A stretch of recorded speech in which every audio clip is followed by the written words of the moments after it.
Dragon SpaceX, burn complete, performance nominal. Okay, nominal burn.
Good morning, and thanks for joining our live coverage of the NASA SpaceX Crew 11 mission as it returns to Earth.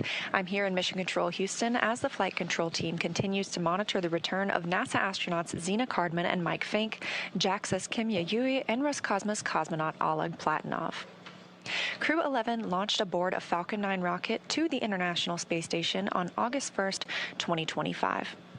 On January 7th, the agency announced it was postponing a planned spacewalk originally scheduled for January 8th, while teams monitored a medical concern with a crew member living and working aboard the orbital laboratory. That crew member has been in stable condition. NASA announced the following day its decision to return Crew 11 to Earth from the International Space Station earlier than originally planned in order to properly monitor the crew member's health on the ground. Thanks for joining us today. I'm NASA's Leah Cheshire Mustachio, and I'm joined by my colleague at SpaceX in Hawthorne, California, Kate Tice. Thanks, Leah. I'm Kate Tice, Senior Manager of Quality Systems Engineering here at SpaceX. Dragon departed the International Space Station at 5:20 p.m. Eastern Time. That was 2:20 p.m. Pacific yesterday for those of us here in California. They are now on their way to the targeted splashdown site off the coast of San Diego. Splashdown is planned for approximately 12:41 a.m. Pacific, 3:41 a.m. Eastern. Upon departing station, Dragon underwent a sequence of departure burns. The crew had a rest period and has since kicked off preparations for reentry, including getting into their spacesuits and successfully performing a leak check. Dragon has a series of steps to complete before returning Crew 11 home. First, Dragon will maneuver to the correct altitude and jettison its trunk, which is the cylindrical, unpressurized lower part of the spacecraft. The trunk is currently connected to the aft or bottom section of Dragon, where the heat shield is located. In order to expose the heat shield and get the vehicle ready for atmospheric re-entry, we will jettison the trunk.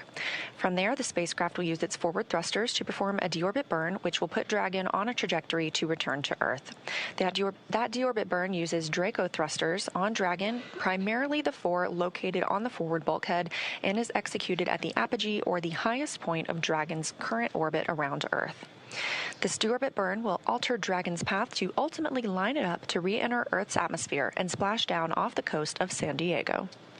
For these operations, the United States Coast Guard, in coordination with SpaceX and NASA, establishes a safety zone to ensure public safety and for the safety of those involved in the recovery operations. Dragon SpaceX, the team has pulled go for deorbit, entry, and landing.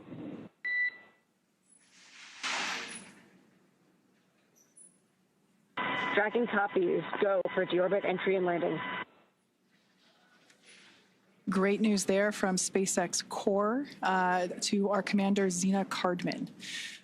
Now, back to the recovery at hand, there are multiple notices that are issued to mariners in advance around the area and during recovery operations, and Coast Guard assets may be deployed to discourage boaters from entering the splashdown zone. Now, we want to stress to the public the need to respect this safety zone, as recovering a spacecraft from the water is a hazardous operation. Any other boats interfering increases risk to the astronauts in the spacecraft, the teams working to recover them from the water, and the safety of those that come too close. So for the safety of the crew and your own safety, we recommend that you sit back and watch on NASA TV and the SpaceX webcast, and we'll be bringing you the best possible views of our astronauts' homecoming. Now, once the crew returns to Earth, they will be flown to a local hospital for continued monitoring and checkouts using additional medical equipment not available aboard the space station. As NASA's Chief Health and Medical Officer J.D. Polk discussed last week, the crew member is stable and we were able to monitor their condition in orbit, but we want to take advantage of resources on Earth to provide the best care possible. NASA maintains relationships with local hospitals to ensure readiness for any post-landing needs, and for this return, we are utilizing that option as part of our normal preparedness process. Let's take a minute to meet our returning crew. NASA astronaut Zena Cardman is completing her first spaceflight. She holds a Master of Science in Marine Sciences from the University of North Carolina, Chapel Hill, and has experience with NASA research in the Canadian High Arctic. She has also supported real-time station operations and lunar surface exploration planning. Next up is NASA astronaut Mike Fink, who is now a veteran of 4 space flights. He has spent 549 days in space, and that includes 9 spacewalks that total 48 hours and 37 minutes spent outside the orbiting lab. Fink is a certified pilot for Boeing Starliner and SpaceX's Dragon, and a co-pilot and flight engineer on Soyuz, plus a mission specialist on the Space Shuttle. Exploration Agency, or JAXA astronaut Kimiya Yui is completing his 2nd trip to the space station. He was selected as an astronaut by JAXA in 2009 and recently hit a milestone of 300 days in space. Rounding out the crew is Roscosmos cosmonaut Oleg Platonov, who was selected as a cosmonaut in 2018 and is completing his first spaceflight.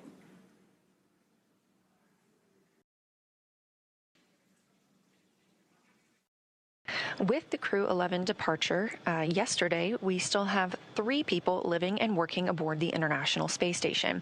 That's the crew that arrived on Soyuz MS-28 and consists of NASA's Chris Williams and Roscosmos cosmonauts Sergei Kudzverchkov and Sergei Mikheyev.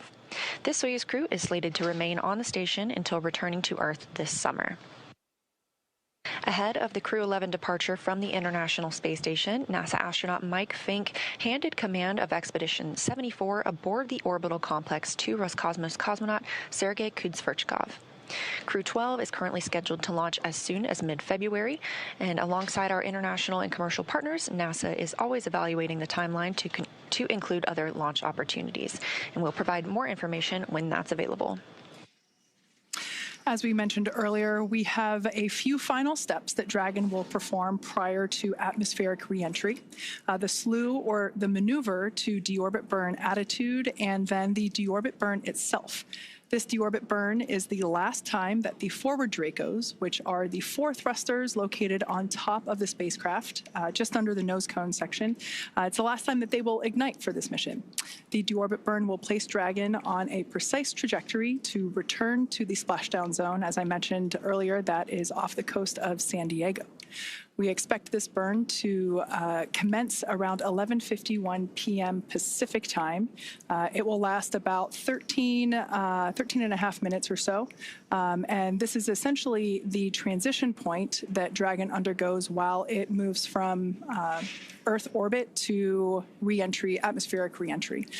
So it is the final moment in which we are essentially programming Dragon to fly itself back for its precise landing off the coast of San Diego.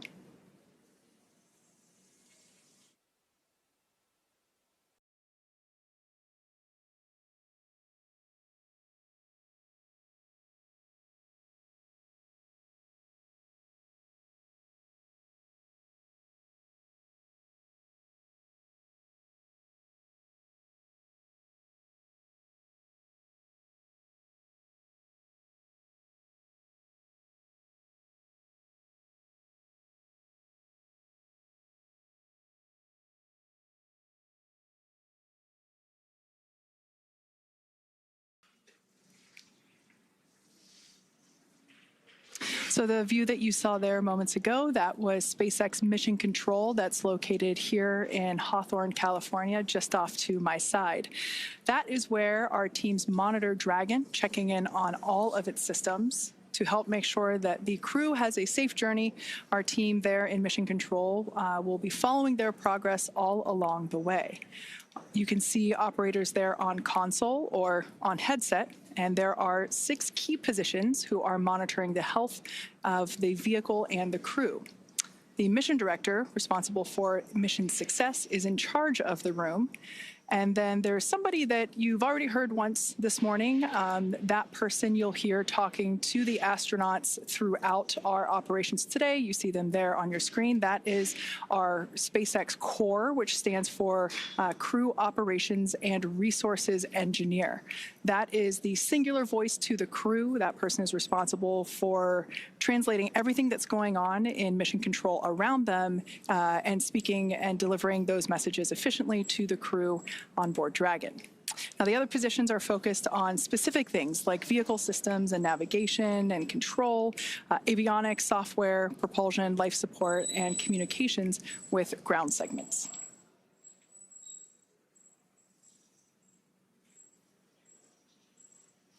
And as I mentioned earlier, there will be a number of opportunities for us to hear from the SpaceX Corps.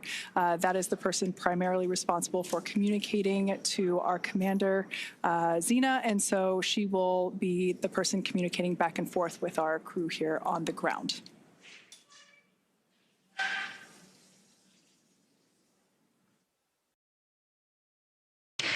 Mission Control Houston, on the right side of your screen, is staffed 24 hours a day, 7 days a week, 365 days a year. Currently, in the center of your screen, you see Michael Ellsworth. He is serving as the Capcom. He is very similar to the Corps, like you have in Mission Control at SpaceX, dedicated to talk to the crew members to streamline the communication, and that keeps the astronauts from needing multiple conversations on different subjects. Again, that stands for Capsule Communicator, but he is not talking with the Dragon spacecraft. This Capcom is speaking with the astronauts living aboard the International Space Station. Capcom sits right next to the flight director, and tonight we have Allison Bollinger on console. The flight director gathers info and data from all flight controllers. There you see Allison in the screen. She leads the team through major milestones and approves or declines suggestions based on pre-established flight rules. We have other key members in the room, like ADCO, who controls the attitude or the orientation of the space station. We also have the VVO, which is the visiting vehicle officer, who monitors and works with external teams sending spacecraft to and from the space station. Of course, we have a flight surgeon who the astronauts get a chance to speak with on a regular schedule on a private conference line. We also have Robo, who works with the Canadarm2 and maneuvers it to complete work outside the space station. When astronauts are on a spacewalk, the Canadarm2 is maneuvered by an astronaut within the station. There are plenty other positions, as you can see, and team members who monitor the station's solar arrays, the astronauts' schedules, and even where every piece of equipment and cargo is stored, because it takes a tough and competent team to make a mission successful.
As they're on their way home, let's take a look at the Crew 11 mission patch.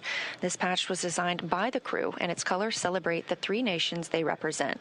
And the 3 stars honor their space agencies working together. 2 sunbeams form the number 11, shining on a tiny blue dot, which is our home on Earth. A dragon looks on, which is a nod to both the spacecraft and the spirit of exploration, while a red flame wraps around it all, symbolizing the full journey: launch, life in space, and today, a safe return home. And if you look closely, you'll see a tribute to their children in the stars, which is a reminder that missions like this inspire the next generation.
If you're just joining us, thank you for watching. You are tuned into the live coverage of NASA's SpaceX Crew 11 mission and their return to Earth.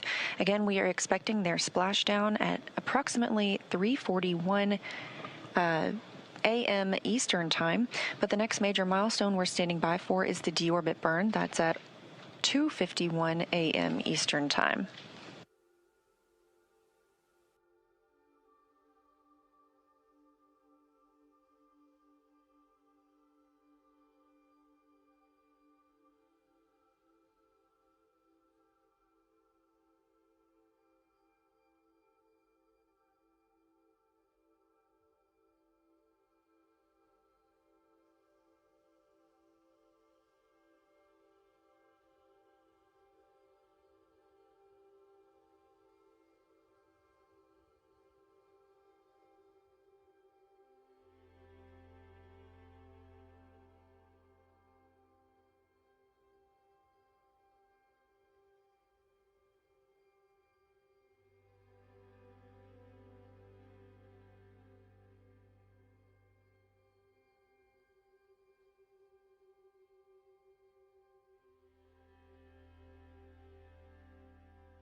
Now, before they begin their atmospheric re-entry, let's take a moment to get to know the crew that we're bringing home. NASA astronaut Zena Cardman is commanding Crew 11. She was born in Urbana, Illinois, but calls Williamsburg, Virginia, her hometown. She's a scientist at heart, with degrees in biology and marine science from the University of North Carolina at Chapel Hill. Before joining NASA, Zena did field work in some of the most extreme environments on Earth, including Antarctica, the Canadian high Arctic, and volcanic terrain in Idaho and Hawaii. She was selected as part of NASA's 2017 astronaut class, affectionately known as the Turtles. Zena was originally assigned to Crew 9, but was later reassigned to command Crew 11 to support changes in station operations. And when she's not training for spaceflight, she enjoys rock climbing, writing poetry, and powerlifting. Next up is your Crew 11 pilot, NASA astronaut Michael Fink. He's a Pennsylvania native and a veteran of 3 previous space flights, spending more than a year of his life in orbit. He first flew to space in 2004 as a flight engineer on Expedition 9, then returned in 2009 to command Expedition 18, where he helped prepare the station for future 6-person crews. In 2011, he took part in the final flight of Space Shuttle Endeavour, STS-134, logging 3 more spacewalks along the way. Fink has also been a key player in NASA's commercial crew efforts, supporting development of the Boeing Starliner. He served as a backup pilot for the crew flight test, helping shape Starliner's avionics and software from the ground up, and he co-hosted a launch broadcast. Outside of spaceflight, he's a passionate learner into geology, astronomy, reading, and languages. He's conversational in both Japanese and Russian, which is a skill that comes in handy on the International Space Station.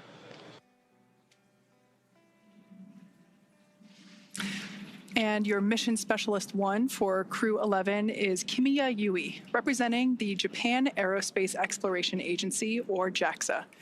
A former test pilot and Air Force officer, Yui graduated from Japan's National Defense Academy in 1992 and rose to the rank of lieutenant colonel in the Japanese Air Self-Defense Force.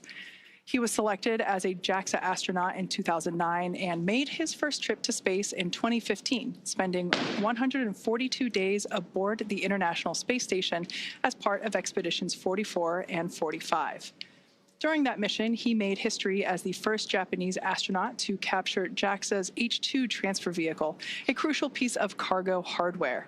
He also helped build out a new experimental module inside Kibo, Japan's laboratory on station, and carried out Dragon SpaceX, 5 minutes to deorbit sequence start.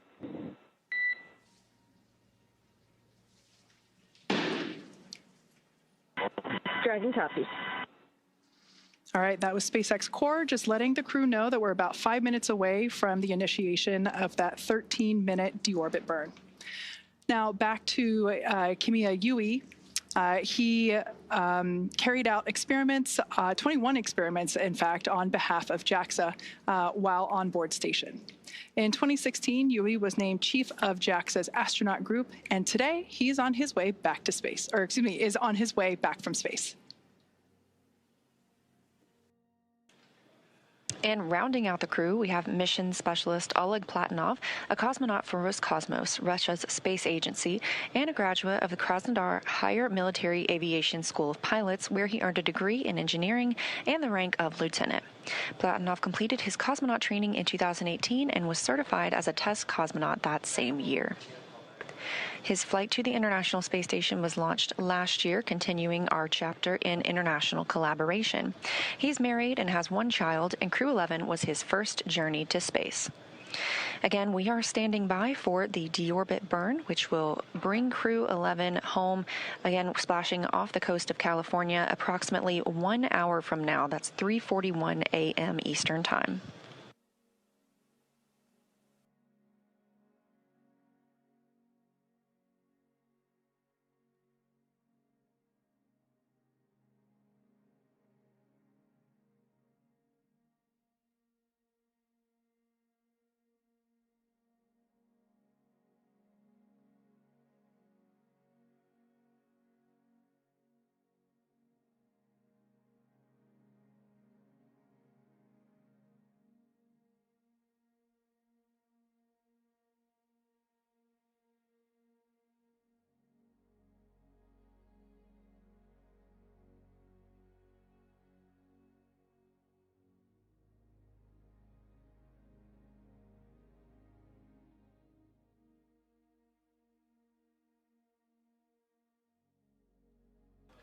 During their time in orbit, Crew 11 celebrated 25 years of continuous human presence aboard the International Space Station.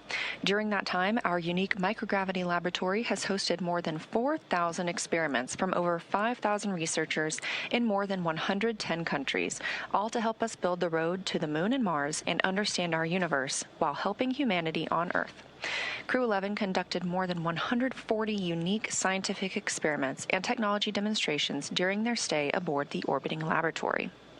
Continuing the space station's legacy of groundbreaking science, Crew 11 worked on experiments to understand bone loss and studied bioprinted human tissues to understand or to ensure the health of astronauts on future missions and improve the quality of life for patients on Earth. They worked on the development of long-term storage of cryogenic fluids in space with Earth-bound medical and industrial applications. The team also tested an inflatable capture bag that aims to remove space debris from orbit, protecting future spacecraft and crews, and could also be used to capture samples during exploration missions and enable mining of small asteroids. Let's dive into some of these experiments and investigations. The MABLE-B study investigates how microgravity affects bone marrow stem cells and their secretion of proteins involved in bone formation and loss. Researchers aim to determine whether blocking a bone loss pathway could help prevent that bone loss. Findings may lead to new strategies for combating bone loss both in space and on Earth. MVP Cell 07 studies how bioprinted liver tissue with blood vessels matures in microgravity, focusing on cell behavior and tissue development. Researchers are examining how space may affect the structure and function of these engineered tissues. Results could help advance space-based production of high-quality tissues and organs for medical use on Earth and support astronaut health on future missions. Capture Bag Demo tests an inflatable debris capture bag on the space station, assessing its opening, closing, and ability to stay airtight in microgravity. This technology could be used to remove space debris from orbit, protecting future spacecraft and crew members, and could also be used to capture samples during exploration missions to the Moon and Mars and enable mining of small asteroids. Next up is ZBOT-NC. Many spacecraft use cryogenic fuels, which are extremely cold, for propulsion. These fuels must be kept extremely cold to stay liquid, but SpaceX's temperature fluctuations can cause them to slowly evaporate and escape the tank. This creates fuel efficiency and mission planning. So ZBOT-NC investigates how specific types of gases affect pressure control in propellant tanks in space. The data collected will help validate models and contribute to the design of more efficient cryogenic fuel storage systems for long-duration missions. Rounding out this list, Bionutrients 3 aims to develop an on-demand method for producing essential nutrients in space using bioengineered yeast, helping maintain crew health on long-duration missions while reducing launch mass. Building on previous studies, it introduces advanced food safety features and tests 3 sample types: yogurt, kefir, and a yeast-based beverage. The project aims to identify a food-safe, genetically engineered organism that remains viable over multiple years to produce a mission-relevant nutrient or biomolecule of interest.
If you've just recently tuned in, we are standing by for the call out of the initiation of our deorbit burn. We're expecting that to begin at 11:51 p.m. Pacific time.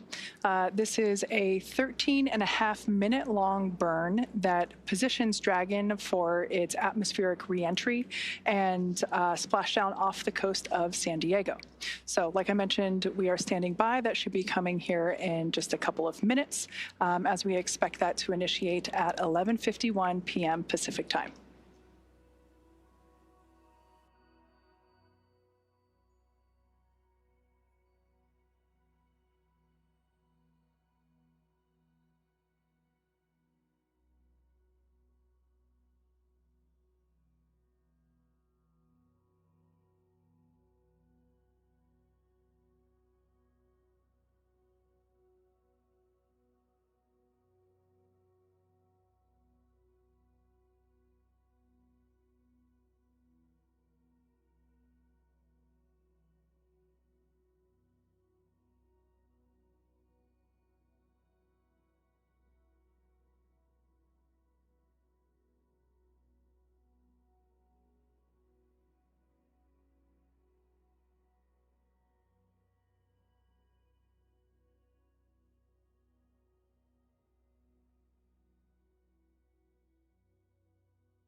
As we await that deorbit burn, which we expect to commence momentarily, just a look at some of the Crew 11 statistics.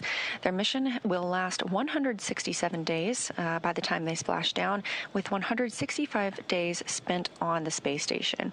That means they traveled 2,672 orbits of Earth, which is over 70,856,752 statute miles.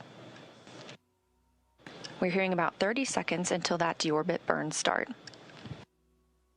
During their time in space, this crew saw a total of 5 arriving vehicles and the departure of 3 vehicles.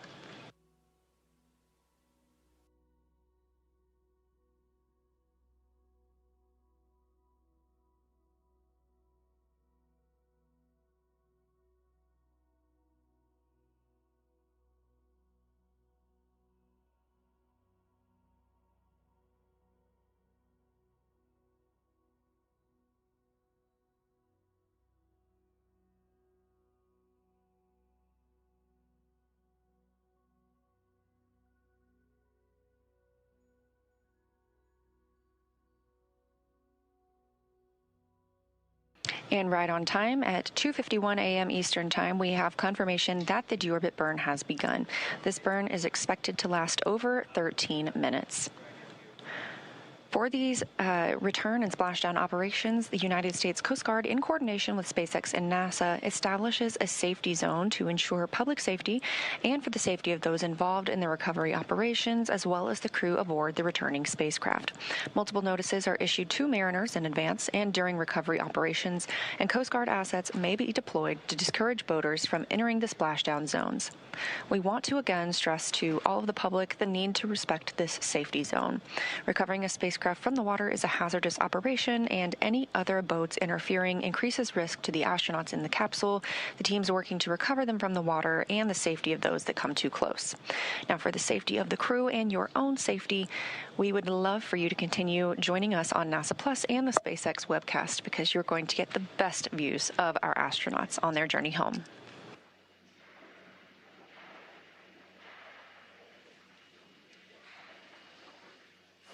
Like Leah said, the best views will be coming to you here on our webcast. However, if you are in the Los Angeles area, the San Diego area there in Southern California, I do encourage you to step outside about 12:30 a.m.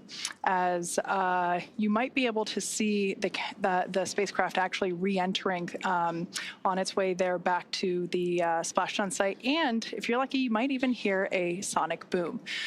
Now, as always, NASA and SpaceX jointly select our splashdown location, and for today, the primary recovery site is there off of the coast of San Diego. The selection process works with a lot of different variables, including the space station's orbital trajectory, what landing sites are available and have favorable weather, how much free flight capability that Dragon has for the trip home, and of course, the sleep schedule for the returning crew members. We'll start with calculating daily return options based off of the space station's current orbit and Dragon's capabilities to maneuver and line up for re-entry. The time from undock to landing at the primary site can vary from less than 6 hours to more than 39. For Crew 11 this evening, their journey is going to be about 10.5 hours in total. Of course, getting home the quickest comes with some obvious benefits, but we always have to make sure that the crew is properly rested for all these dynamic operations. And of course, that would prevent us from scheduling 20-plus hour days for them. Trajectory and ballistics experts provide the daily opportunities that would line up with the Dragon as it's coming back to the landing zones. And then we split them into what we call ascending and descending opportunities.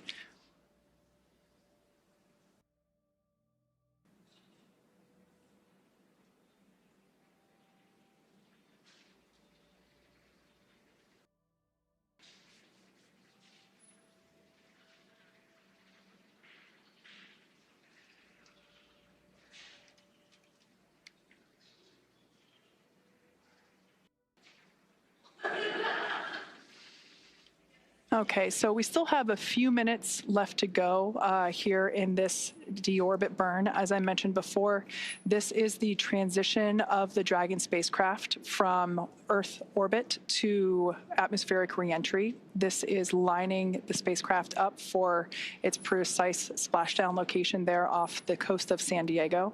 So in a couple minutes, in fact, we expect this deorbit burn to conclude at 12:04 a.m. Pacific time. So we will stand by and await to hear the call for nominal burn. When we hear that, that will confirm completion of this deorbit burn for Dragon Endeavour.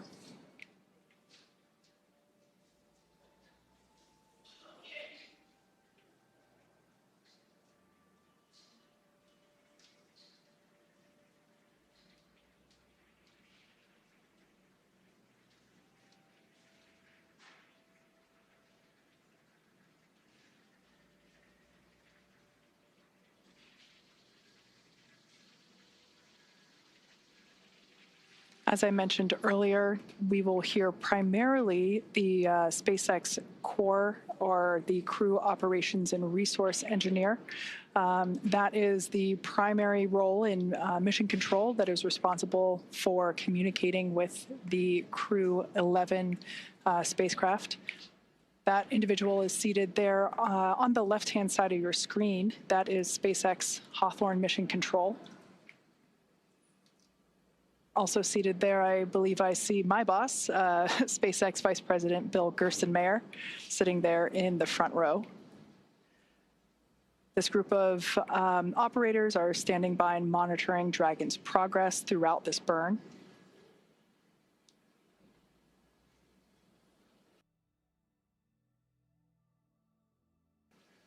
Now, this particular maneuver that Dragon Endeavour is performing, this deorbit burn, is utilizing the 4 forward Draco thrusters. We say forward because that indicates that that's basically the language indicating that they're located at the top of the Dragon spacecraft. These 4 Draco thrusters, this is the last time that they will be utilized for this mission. This deorbit burn will last for a total of about 13.5 minutes.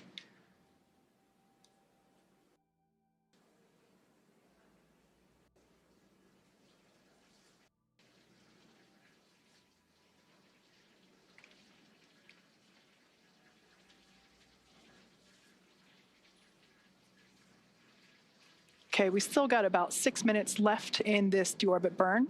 As we wait for a conclusion of the deorbit burn, let's talk about Dragon Endeavour's journey from the space station so far. Shortly after its separation, Dragon used its Draco thrusters to move away from the station in a series of carefully choreographed maneuvers, or departure burns, and those were done to increase the distance between the spacecraft and the space station. Dragon also executed a phasing burn to lower its orbit and line the spacecraft up with its landing location. Following the phasing burns, Dragon is now completing its deorbit, which will be followed by reentry and splashdown. During the deorbit sequence, several things will happen, including trunk separation, closure of the nose cone, as well as deployment of the drogue and main parachutes, ultimately followed by splashdown.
Again, if you're just joining us, this is the live coverage of NASA's SpaceX Crew 11 mission return to Earth.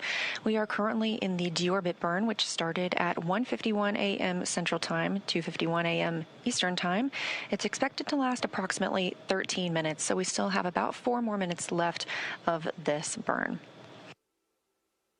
Once it's complete, Dragon will then proceed to jettison the trunk before it re-enters the Earth's atmosphere, exposing the heat shield on the base of the spacecraft and protecting the crew as they make their way toward the splashdown location.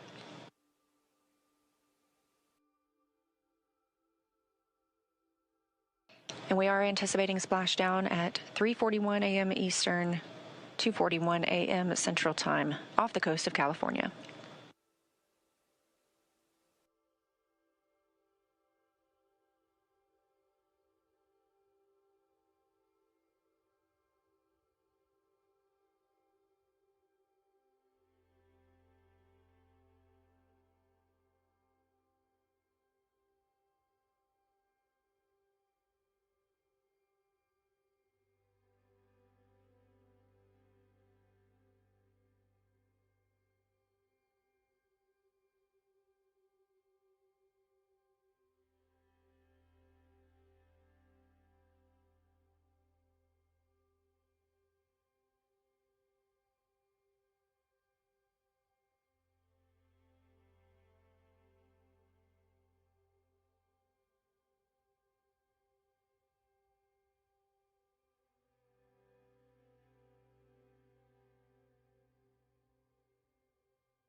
All right, we have just over a minute remaining in this 13.5-minute burn. This is the DeOrbit burn.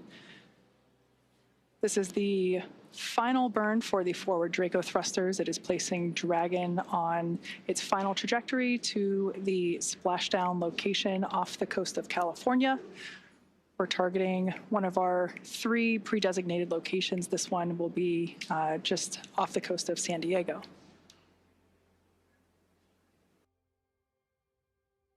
Shortly after the burn concludes, we should hear a call out indicating that the burn was nominal. This would be good news and letting us know that we are continuing with progression of our milestones. After deorbit burn, we will jettison the trunk and have atmospheric reentry.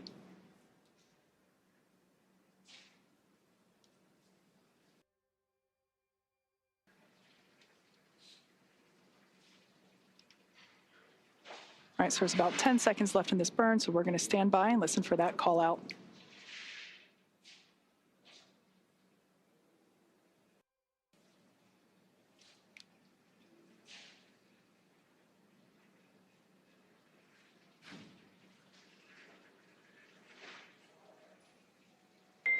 Dragon SpaceX, deorbit burn complete.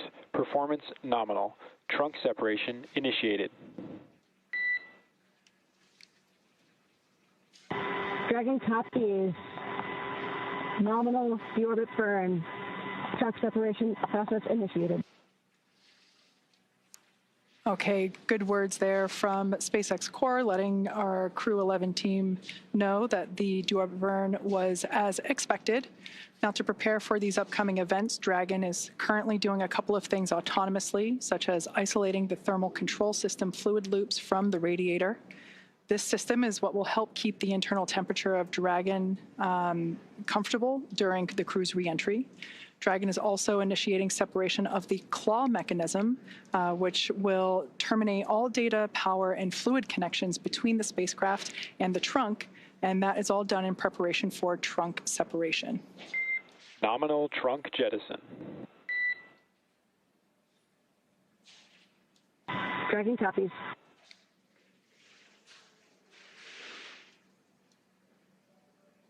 All right, great news there. We heard the call out for successful trunk separation.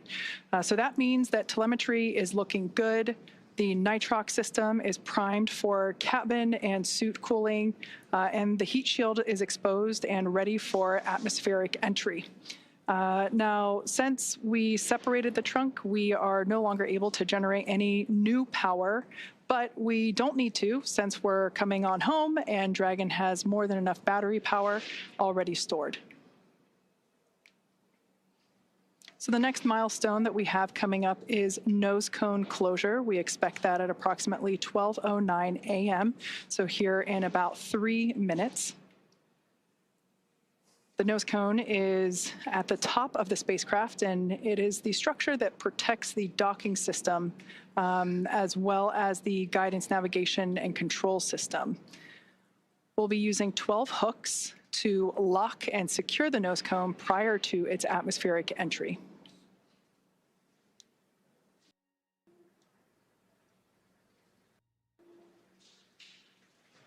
That's right. We are standing by for nose cone closure, expected just a few minutes from now. And as you can tell, things are picking up a little bit more quickly as we prepare for splashdown. Again, expecting that to come at 2:41 a.m. Central Time, 3:41 a.m. Eastern.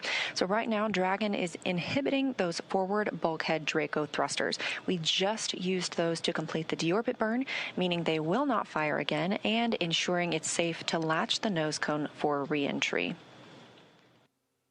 The vehicle has, we are also anticipating it to initiate the nitrox suit purge. This helps keep our crew members, Zena Cardman, Mike Fink, Kimya Yui, and Oleg Platonov, cool and comfortable during reentry, which we're expecting in about 20 minutes. At this point, the nose cone, we are standing by for that closure to begin, protecting that forward hatch for reentry. And the crew will be able to use their screens to monitor the locking of the nose cone, which is done by that set of hooks. Underneath the nose cone is also the hatch that the crew members use to ingress and egress, also known as enter and exit the International Space Station while the spacecraft was docked. Now, once they splash down, they'll be using the side hatch to exit the spacecraft and onto the recovery ship. That side hatch is what they used to enter Dragon back in August when they launched to the space station.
For those of you that have just recently joined us for Crew 11 Splashdown, we have completed the DeOrbit burn that set Dragon on its precise trajectory back to our splashdown location off the coast of San Diego, California.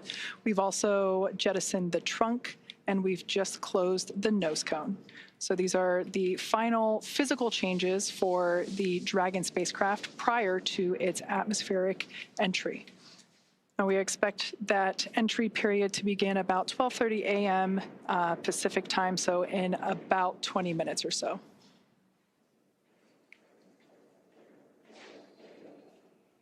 We also expect the crew to receive their final entry briefing.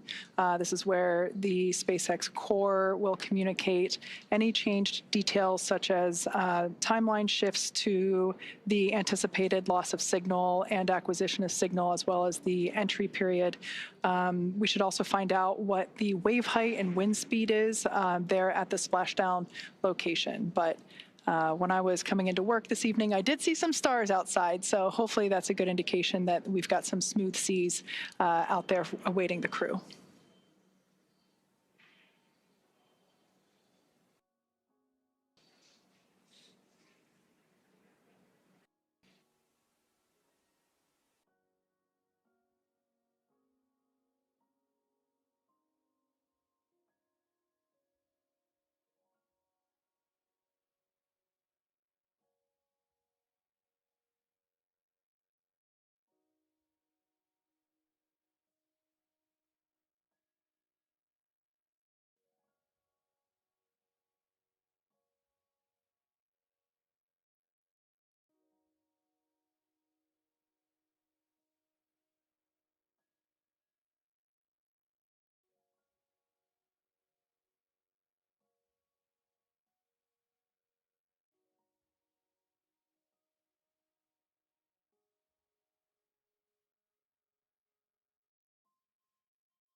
As we are in the process of the hooks and latches driving to secure and close the nose cone, just a recap of what we've seen so far tonight.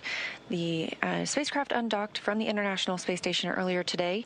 This crew, Crew 11, spent 165 days aboard the orbiting laboratory, but 167 days in space altogether, if you count the time they have spent getting to and from the space station.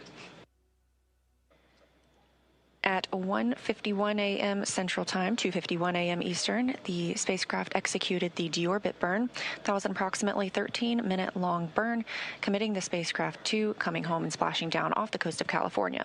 We're anticipating that splashdown in less than 30 minutes from now, 2:41 a.m. Central. After the nose cone closes, we will begin seeing our reentry process, and part of that is a communications blackout. We lose communication with the spacecraft. This is an anticipated and tracked milestone as they go through reentry and plasma builds up around the spacecraft itself. We do regain that communications shortly thereafter, and following that, we anticipate seeing drogue parachutes deployed. There are 2 of those, as well as 4 main parachutes, slowing down the spacecraft to a splashdown time of, again, 2:41 a.m. Central Time. So we're just standing by for confirmation of nose cone closure.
Dragon SpaceX, nose cone secured for entry.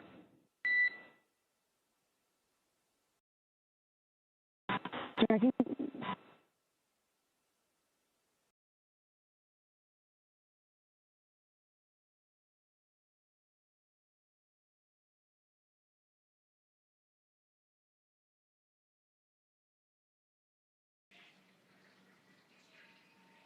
Okay, we heard good news there. The nose cone is closed and secured, locked in position, ready for atmospheric reentry.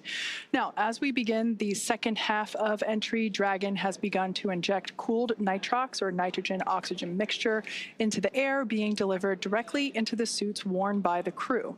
Again, this is what will allow our crew members to remain comfortable while external temperatures reach up to 3,500 degrees Fahrenheit.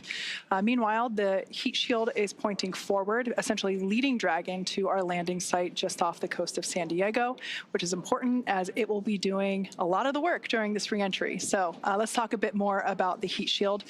Dragon's primary heat shield is comprised of PICA 3.0, which stands for Phenolic Impregnated Carbon Ablator. Now, the first gen PICA was actually initially developed by NASA for studying and sampling comets within our solar system. SpaceX partnered with NASA to develop PICA X, which was the second gen product. Dragon SpaceX for entry briefing. Report when ready to copy.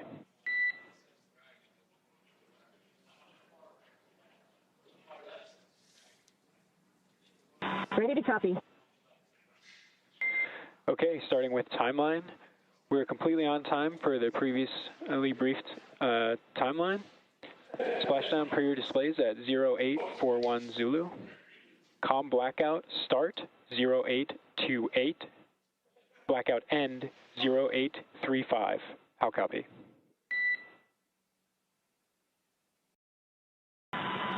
Copy. We are on time for 0841 splashdown per the timeline. COM blackout start 0828.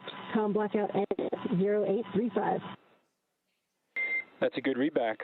We have a nominal vehicle status. We're tracking an on-target arrival to San Diego with pristine weather conditions for splashdown. Recovery team is on site and ready to support.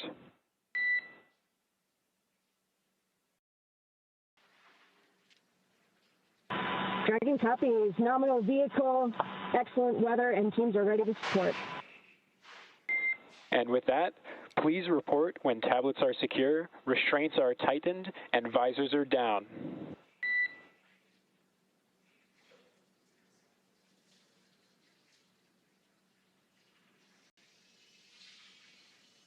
SpaceX Dragon, tablets secure, restraints tightened, and visors down. SpaceX copies all.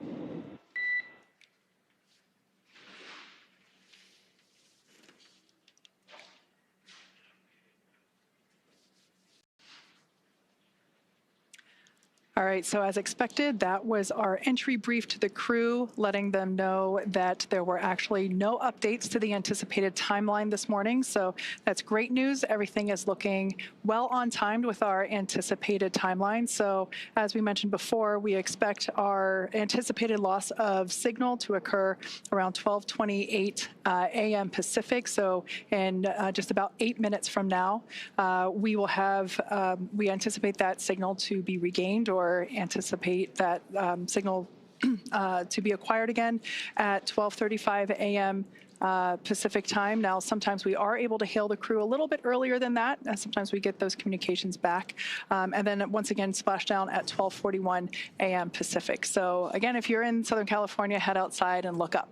Now, let's get back to talking a little bit about the heat shield. As you know, we're talking about this signal loss, and that's due to part of what's going on with that heat shield. So SpaceX partnered with NASA to develop the second generation heat shield product, and that was actually used on all of the Dragon 1 CRS missions that resupplied the space station on 20 missions.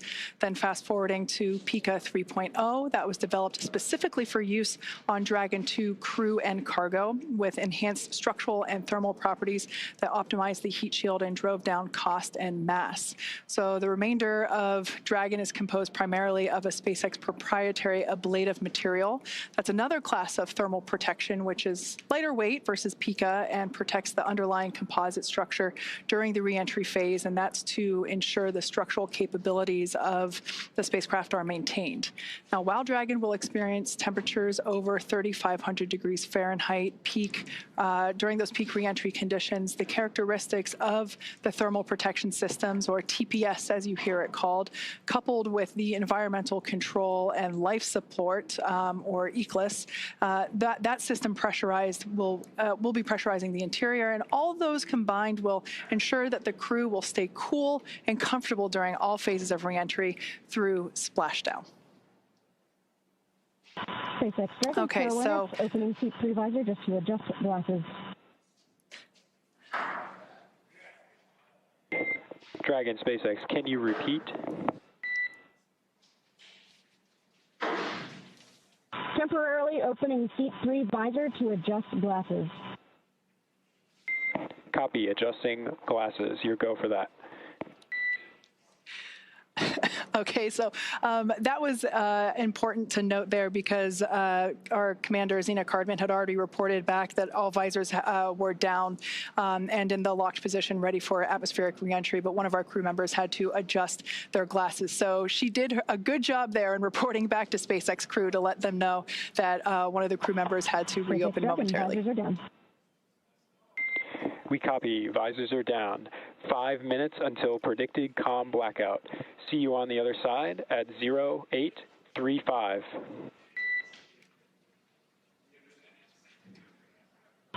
Copy 0835. Talk to you soon.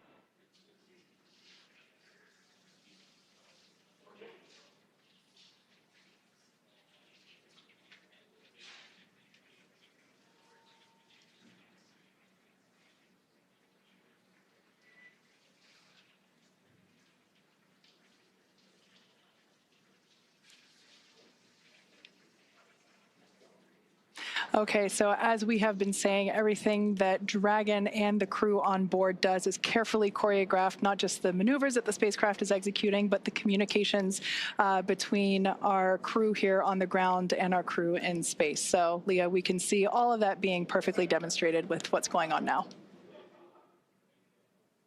Absolutely, and we are standing by for the reentry portion when we expect to lose communications with the spacecraft, but we will regain that communication after they have begun re-entering the atmosphere. So once Dragon has re-entered the Earth's atmosphere, a series of parachutes will deploy to slow the crew's descent. First will be the 2 drogue chutes, followed by the 4 main chutes to guide Dragon to its first contact with Earth since launching in August. Dragon will automatically deploy these parachutes when different pressure and positioning sensors on the spacecraft detect that they are at the right speed and altitude. The spacecraft velocity at drogue deploy is approximately 350 miles per hour, and they deploy at about 18,000 feet. You're getting a live look inside the cabin right now. That's Crew 11 preparing for their re-entry period. Again, having spent 165 days aboard the space station, and when they splash down, capping a 167-day mission. Before they can splash down, though, a little bit more about those parachutes. The next that we will see deploy will be the main parachutes. There are 4 of those. They deploy at approximately 119 miles per hour, or I should say when the spacecraft is traveling about 119 miles per hour, and they deploy at about 65,000 feet. And at splashdown, Dragon is traveling approximately 16 miles per hour, which is a pretty good deceleration from the about 17,500 miles per hour that they were traveling while in Earth orbit with the International Space Station. Now, the highest G load the crew will experience during re-entry is approximately 3 to 5 Gs, so about 3 to 5 times what we are experiencing right now standing on Earth. This view is over the shoulder of Commander Zena Cardman and pilot Mike Fink of the Crew 11 spacecraft. In this view, you can see their crew displays. They're able to monitor everything happening with the spacecraft. However, all the next milestones should be completely autonomous and hands-off for the crew.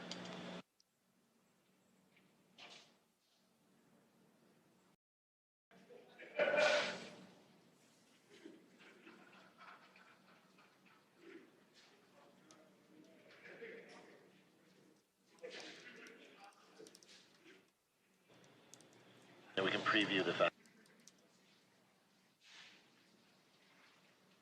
And we just heard that the crew is in entry attitude, and we are anticipating losing this view and losing our audio communications with the crew in just a minute or so as they enter this entry interface. They'll be traveling and experiencing heat outside the capsule at approximately 3,500 degrees Fahrenheit. And as they are traveling and re-entering Earth's atmosphere, a plasma builds up around the capsule that prevents us from communicating back and forth with the crew. We expect to regain communications with them about 7 minutes later, but we're still getting great views right now.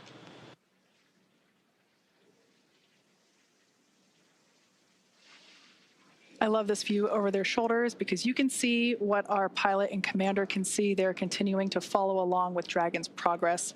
As Leah mentioned, we have designed the spacecraft to be completely autonomous. Dragon is flying itself, so they are able to monitor along with everything that's going on. I also want to momentarily point out on the bottom of your screen there, you have some graphical interfaces there that represent the speed and the altitude, and it looks like we've lost our views there as that, we are now entering the period of anticipated loss of signal. This is where, as Leah mentioned, the plasma is beginning to build up on the exterior of the capsule as we expect. This happens with every spacecraft reentry for Dragon, and so this lasts just a few minutes. But I want to momentarily note that there on the bottom right-hand corner of your screen, you can actually see something pretty cool where when one of the Draco thrusters ignite to fire and help steer the spacecraft, you will actually see that they're represented on the interface there. Now, the four in the middle, those are representing the four forward Draco thrusters. We won't see those ignite at all because those were last utilized in the 13-minute DeOrbit burn that we completed earlier. Those are located under the nose cone, which has been closed, locked, and secured. So everything that you'll be seeing are the thrusters that are located on the side of our spacecraft, and that is enabling Dragon to fly itself home to its predetermined splashdown site off the coast of San Diego, California. For about a minute and a half until we have that atmospheric reentry. Once again, if you're in Southern California, head on outside and look up. There's a good chance that you might be able to actually see Dragon streak across the sky, look toward about the north and the west. As we mentioned before, we have entered a communications blackout period, which lasts about 7 minutes due to the plasma formation on the exterior of the capsule. We've got about 5 minutes remaining until we believe we can acquire that signal again. Now, during this time, no vehicle telemetry is received by Mission Control or the recovery team, and no external commanding of the vehicle or voice communication is possible. But like I was saying, Dragon is designed to fly itself. During this reentry, the vehicle will be slowing down from its orbital velocity of about 17,500 miles per hour, and it's slowing down. The atmosphere is really doing a lot of the work in conjunction with that heat shield to dispel that velocity.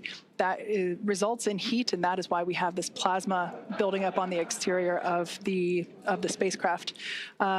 It'll slow down to about 350 miles per hour, thanks to the heat shield and the atmosphere. And so at that point, we'll deploy the drogue parachutes. But during reentry, the top temperature that Dragon experiences will be about 3,500 degrees Fahrenheit. So pretty warm on the outside, but there is cool nitrox air being flowed through the suits that each crew member is wearing. So we ensure that they remain comfortable during this brief journey through the atmosphere.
Now, while we await AOS, or acquisition of signal, let's go through a brief recap of today's events. Hatch closure took place at 2:29 p.m. Central Time after all 4 crew members floated into Dragon for their ride home. They took time to configure the spacecraft cabin, put on their suits, and get seated ahead of undocking, which occurred at 4:20 p.m. Central. Dragon's departure burns helped move it out of the keep-out sphere and approach ellipsoid, which are both invisible boundaries we monitor around the space station. Since then, we completed the DeOrbit burn at 1:51. Oh, and you're getting your first views of ReEntry. This is live, and if you're in California, you can go see this with your own eyes. This is Crew 11 re-entering after 167 days in space. Again, we are in a loss of signal period. This is a tracked period as the spacecraft re-enters Earth's atmosphere. We anticipate regaining signal with Crew 11 momentarily, and when the spacecraft reaches an altitude of 18,000 feet above Earth, 2 drogue chutes will deploy to slow it down ahead of the 4 main parachutes deploying at 6,000 feet in altitude. Now, splashdown will be the milestone we will see after that, which is expected for 2:41 a.m. Central Time. So again, we're standing by for acquisition of signal and continued communication with Crew 11, expecting that just a few minutes from now.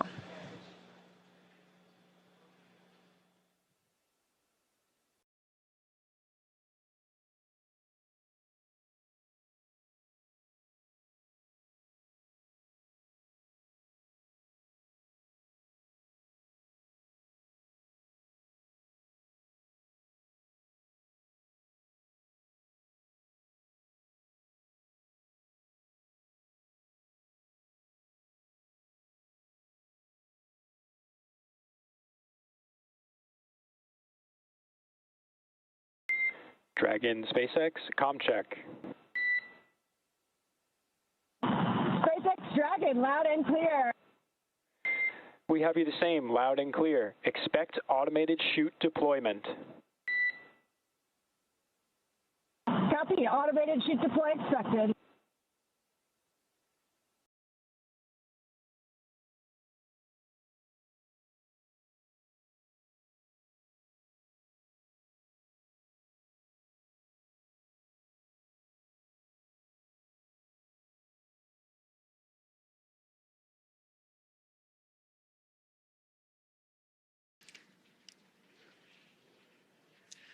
All right, so there we heard that we had confirmation of that acquisition of signal, or AOS. It actually came in a minute early, so that's good news there.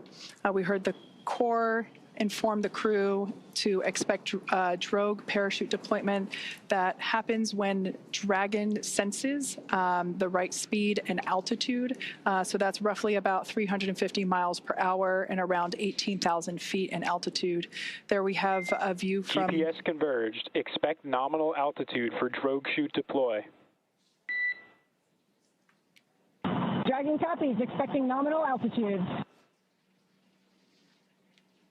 So we'll have that drogue deploy in about a minute from now, but we have our first views from the WB-57. This is a high-altitude tracking plane that is providing these thermal signatures via infrared. This is really cool to see here as we continue to track Dragon on its way back to planet Earth.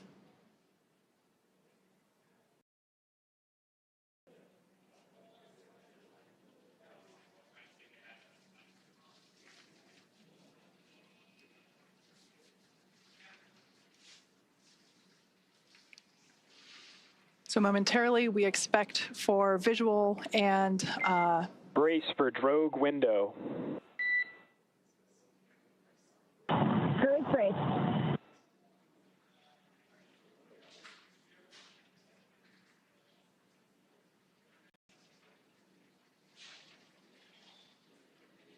Dragon has safed the propulsion system as we anticipate drogue deployment any moment now.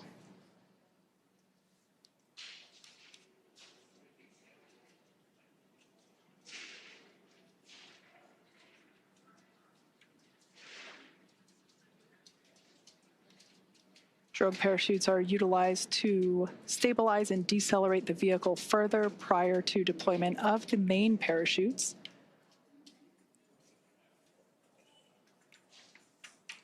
Drogue should be deploying here in a couple seconds, and mains will follow in about 1 minute.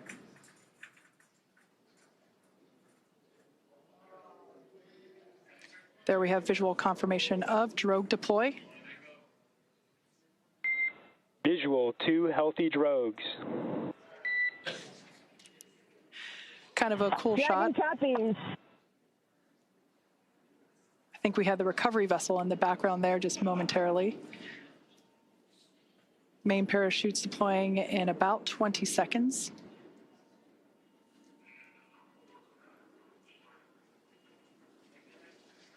The main parachutes deploy when the vehicle's about 119 miles per hour and around 6,000 feet.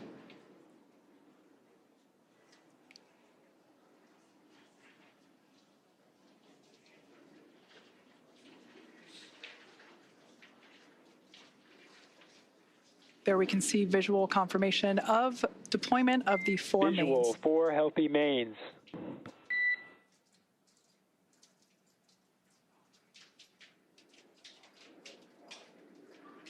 These main parachutes help decelerate the spacecraft even further. So they deploy around 119 miles per hour, and they'll decelerate it down to about 15, 16 miles per hour. And that will be the speed in which the spacecraft is traveling upon splashdown. Once again, we're anticipating splashdown at 12:41 a.m. Meters. Copy, 1,000. We'll now begin to hear Crew 11 Commander Zena Cardman call out the altitude from her seat there in Dragon Endeavour.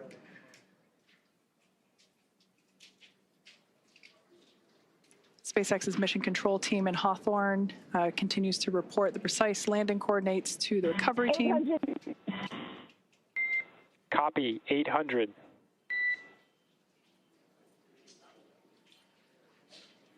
Those main parachutes now fully reefed or inflated. We ensure that the parachutes inflate over a few seconds to help reduce the shock to the system. 600 meters. Copy, 600.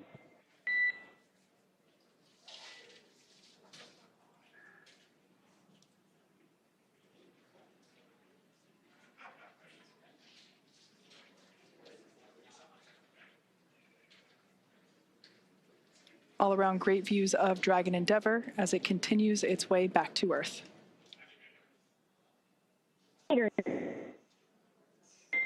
Copy, 400. Crew are braced.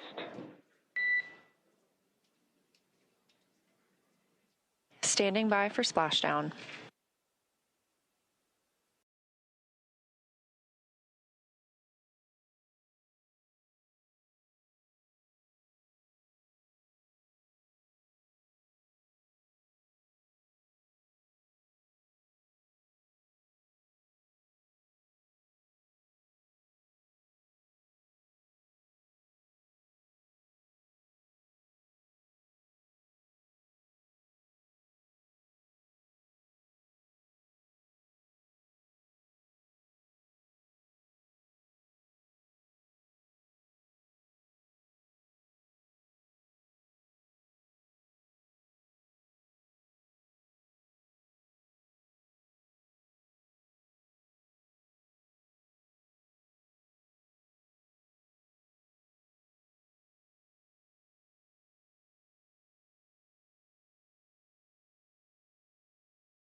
Splashdown of Crew 11. After 167 days in space, Dragon and NASA astronauts Zena Cardman and Mike Fink, Kim Yayoi of JAXA, and Roscosmos cosmonaut Oleg Platonov are back on Earth. Dragon, SpaceX, we see splashdown.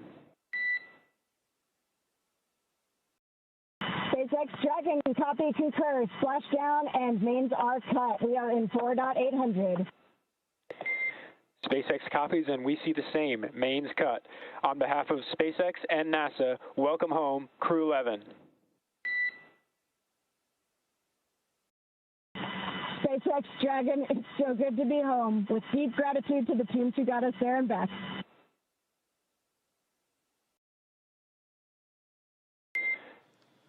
vehicle safety verifications in progress. We'll report back when recovery personnel are en route. Dragon copies.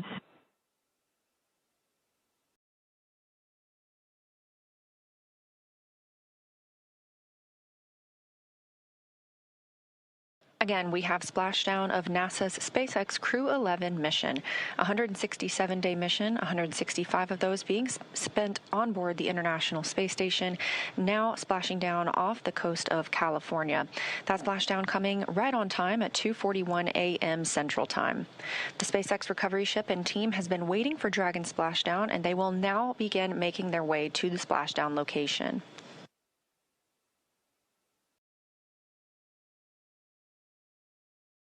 It looks like we even have a couple of visitors around the spacecraft. If you look very closely, you might even see some dolphins.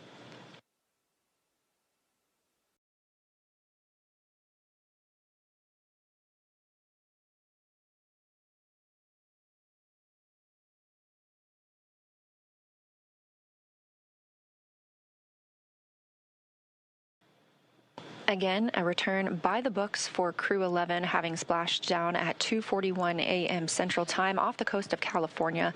We will now begin moving into the recovery process. We'll see the boats begin to approach and inspect the spacecraft by checking for hypergol and other ordnance checks. They will begin to rig the spacecraft and prepare it to be lifted on that recovery ship. And this is a great view of some of those boats that go out and check the spacecraft. They are going to be sniffing it, essentially, for these hazardous fuels that can linger once the spacecraft has re-entered Earth's atmosphere.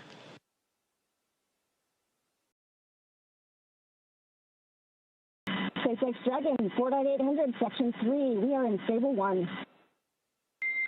SpaceX copies. Stable 1.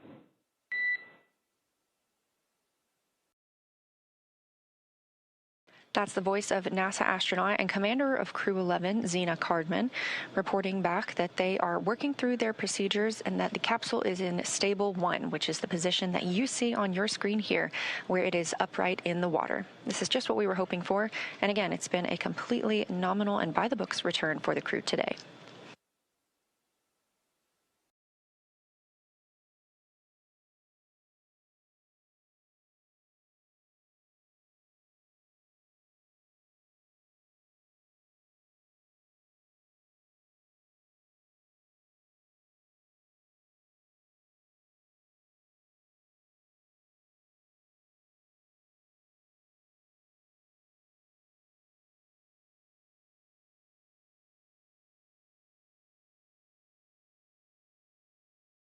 This is a live view of Crew 11 aboard Dragon from the SpaceX recovery vehicle, or from the SpaceX recovery ship.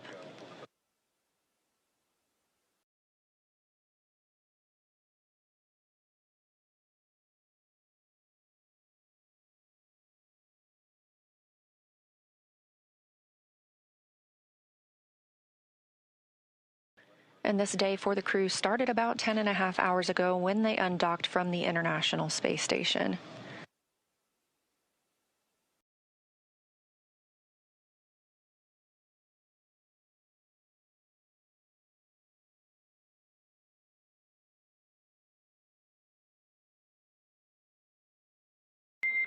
SpaceX recovery teams have been given the go to approach. SpaceX is go for recovery personnel to approach. Expect personnel alongside in 1 minute.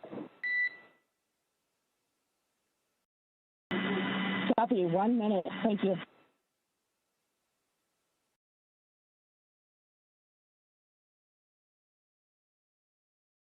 And you just heard that call out from the Corps in Hawthorne, California, to the crew aboard Dragon, that the SpaceX personnel who have been in the general vicinity of Dragon's anticipated splashdown location now have the go to approach the spacecraft and begin that recovery process.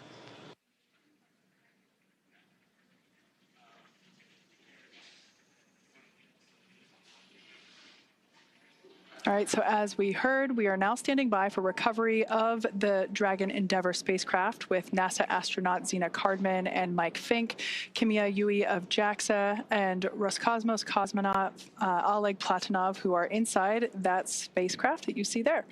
Now, Dragon has already, I would also like to point out, we've got some folks here approaching the spacecraft now that they have gotten the okay for the approach. They're on some fast boats there. This is the SpaceX recovery team. Personally, one of my favorite teams to work with here at SpaceX.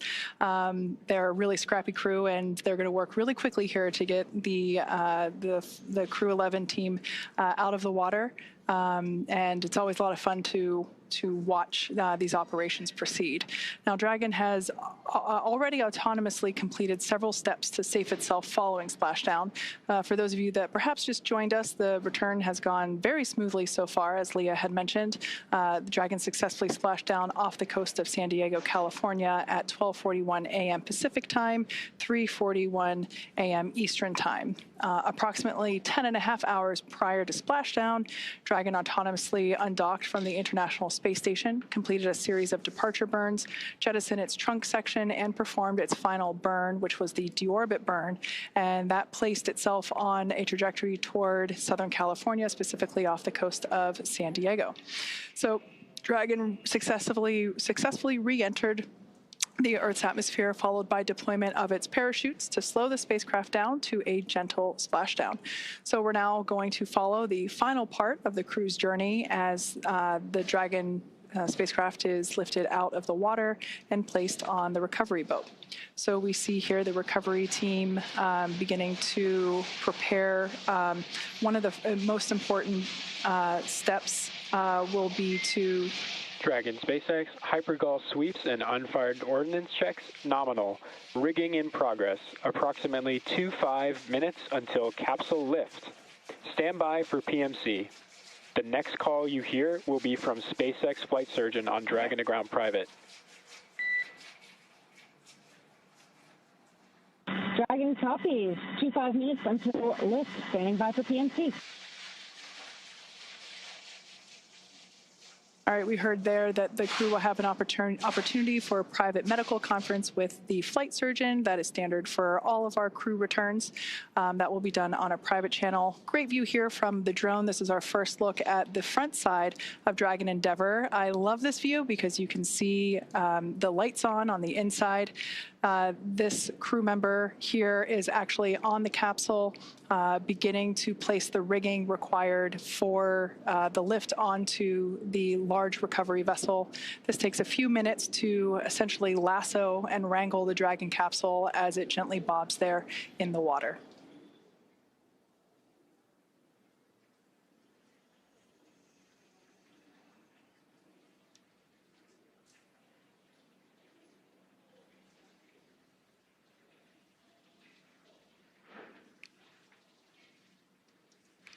Not in the picture, there is another fast boat that is recovering the parachutes from the water. Those were automatically cut or released from Dragon upon splashdown, and we retrieved those from the water. This fast boat here is helping to assist the rigging of the required straps and equipment for the spacecraft recovery.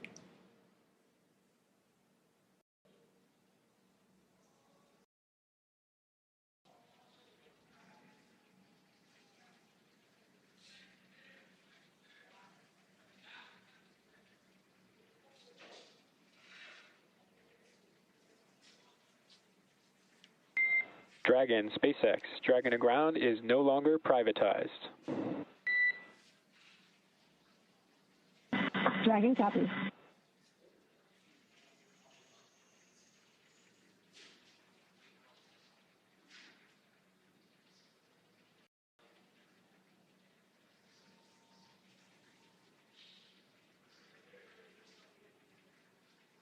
SpaceX recovery team continues to maneuver around Dragon Endeavour as we continue progress of placing the recovery straps required in order to safely lift the spacecraft out of the water.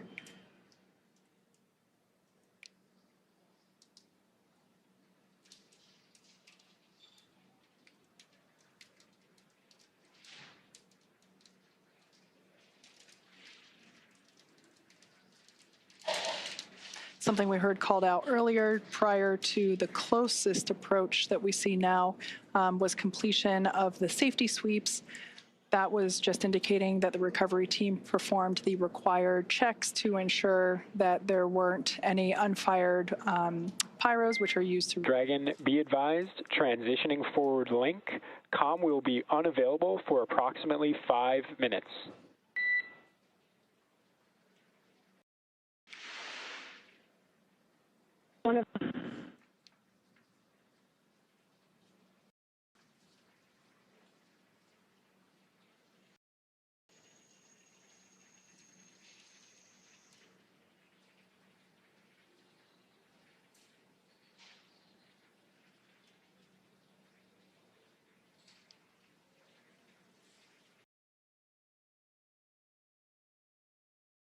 Earlier, prior to atmospheric reentry, we heard SpaceX Core report to the crew during the, during the entry brief that recovery conditions were almost pristine, and he was not joking.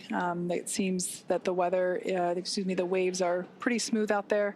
And Leah mentioned earlier that there are some dolphins out to play as well. Perhaps we might be able to get to see those as the recovery vessel gets a little closer to the spacecraft.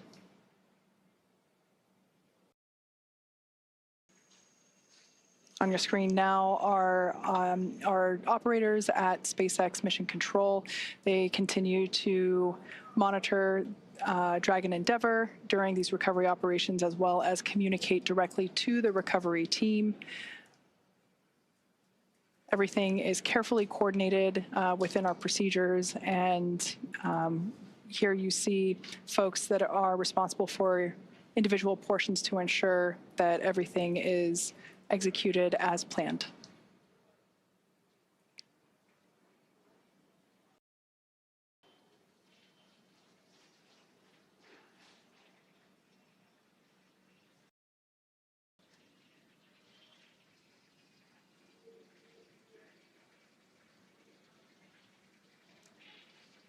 If you've just recently joined us, we had a perfectly nominal re-entry of Dragon Endeavour. The crew splashed down exactly on time at 12:41 a.m. Pacific time off the coast of San Diego. The recovery team has arrived at the splashdown location and are placing the required straps onto the Dragon spacecraft. The crew are safely inside. Nobody is allowed to pass go just yet. We still have to lift the spacecraft out of the water and onto our recovery vessel. Dragon SpaceX, forward link transition complete. Comm check. We've got you loud and clear. We have you the same.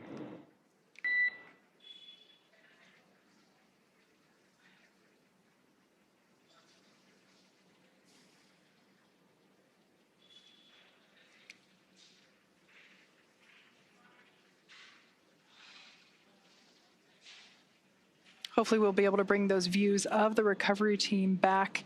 But at this point, I can share that one member of the recovery team is still, oh, there we can see our recovery vessel continuing to approach Dragon Endeavour there in its splashdown location.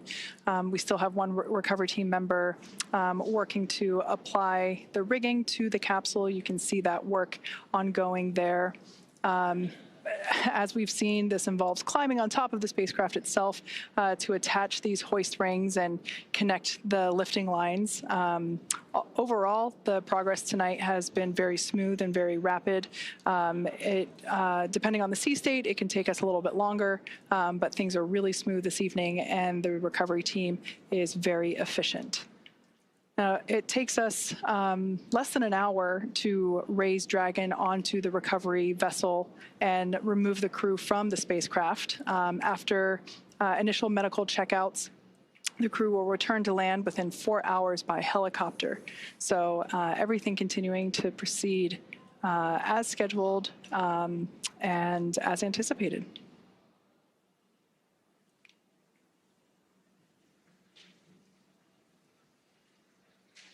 The ring that you see there on the deck of the, excuse me, of the recovery vessel, that is what we refer to as the nest. That is where the Dragon, once lifted out of the water using the hydraulic lift there at the aft end of the recovery vessel, the Dragon spacecraft will be lifted and placed into that nest, and that nest will then be translated forward on the recovery vessel up to where the egress, the egress bay is located.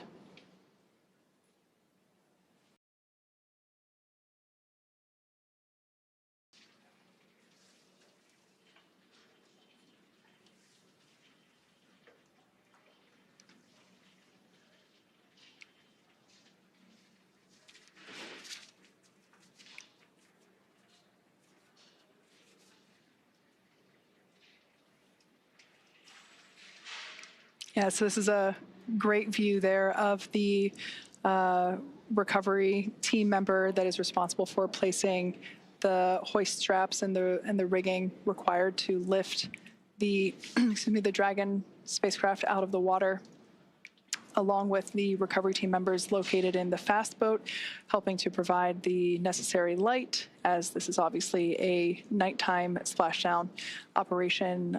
We've done several of these before. As you can see there, the sea state is super calm, and I'm assuming some really nice conditions to be working in right now. Over time, we can see the primary recovery vessel. This is our recovery vessel Shannon, named after, of course, Shannon Walker, who flew on Crew 1. She is the first female astronaut to fly in our Dragon spacecraft. So we have this vessel named after her. And we can see Shannon slowly but surely getting closer and closer to Dragon Endeavour as it patiently waits there in the glass-like water.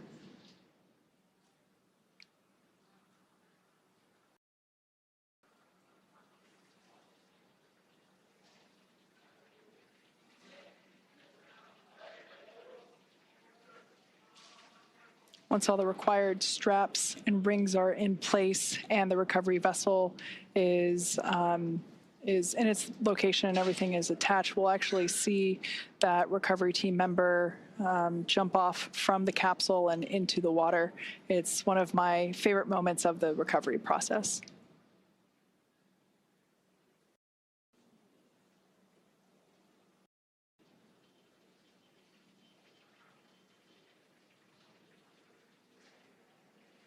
I think we might, yep, there they are. The dolphins are back to play. We now have a better view of them.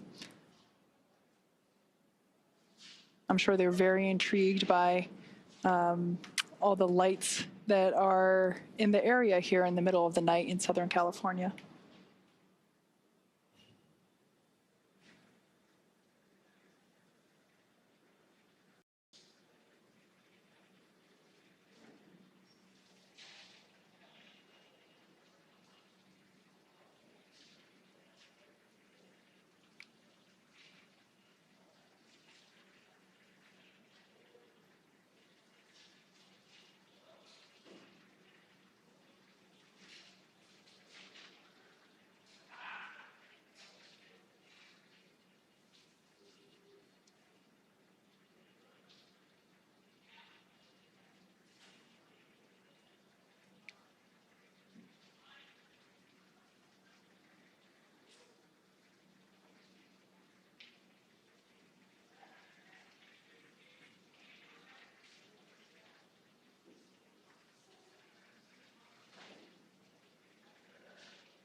If you've just recently joined us, you're tuning in at a great time. We're in the final phases of the Crew 11 return to Earth. They had an on-time splashdown at 12:41 a.m. Pacific time, 3:41 a.m. Eastern time. And as you can see, recovery operations are proceeding very well. Everything is going according to plan, or as we like to say around here, nominal. And we can see the recovery vessel continues to approach Dragon Endeavour, and the recovery team there on the vessel standing by as we await the hoist of the Dragon spacecraft onto the aft end of the vessel.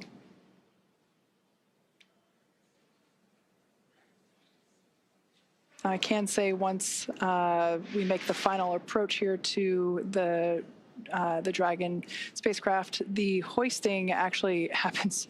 It always takes me by surprise just how fast it is, because you can't really see the full size of the hydraulic lift or hoist there at the aft end of the recovery vessel, but it's pretty big and pretty strong. So we're able to lift the spacecraft out of the water. We can see there that the lines, the guidelines are attached, and they're going to line everything up here for the final approach and ultimately the lift into the nest there located at the back of the vessel.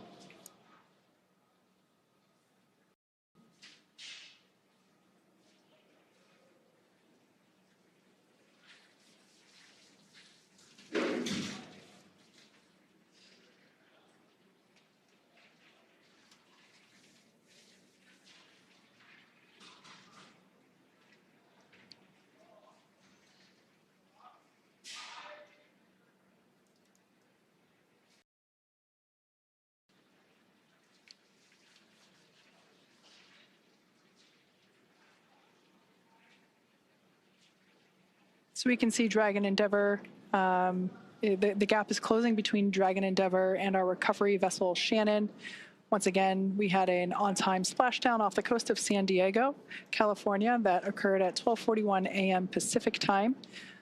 All 4 crew members of Crew 11 are still in our Dragon spacecraft. Moments ago, when the spacecraft was turned the other way, we could actually see Dragon SpaceX. Rigging complete. Approximately 5 minutes until capsule lift.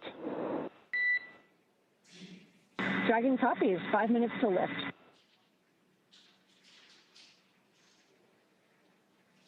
All right, good call out there. Just keeping the crew there inside Dragon Endeavour apprised of the timeline.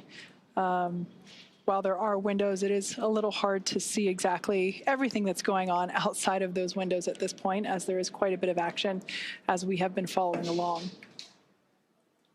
We can see now that the hydraulic lift has been extended into the initial lifting position, and this is the mechanism that will bring Dragon out of the water and onto the nest there at the back of the recovery vessel.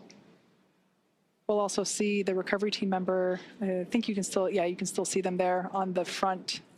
They're actually standing in the bay where the main parachutes are stored.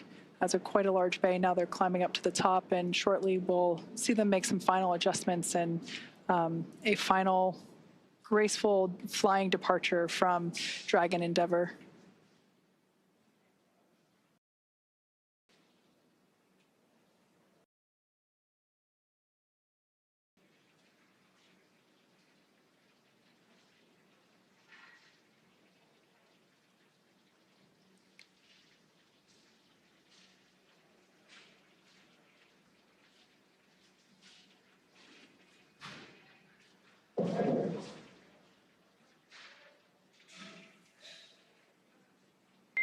Brace for capsule lift. Crew bracing.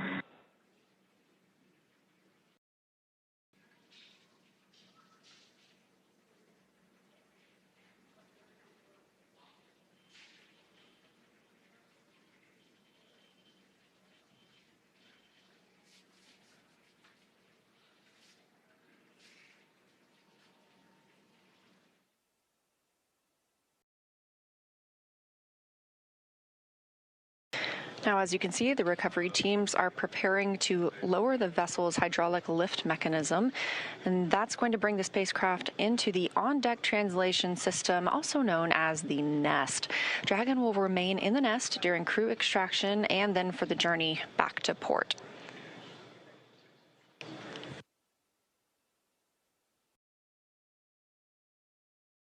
Again, all of this coming right after splashdown at 2:41 a.m. Central Time, right on time, and a really expedient recovery, partially thanks to the calm sea states and great weather that is out in the San Diego area right now, but also due to the swift and very well skilled and practiced efforts of the NASA and SpaceX recovery teams.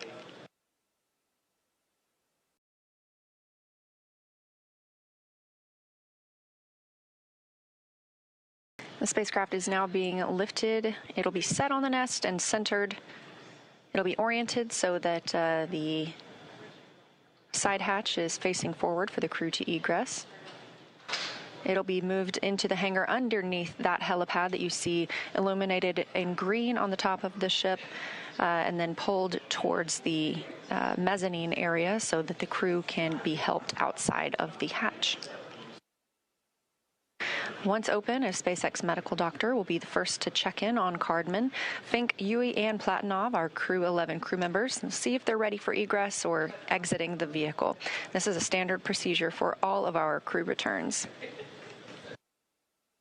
This view coming from the recovery vessel, as you see Dragon, and at the very bottom, that is the nest in which we were discussing, and that's where Dragon will remain now and all the way back to port.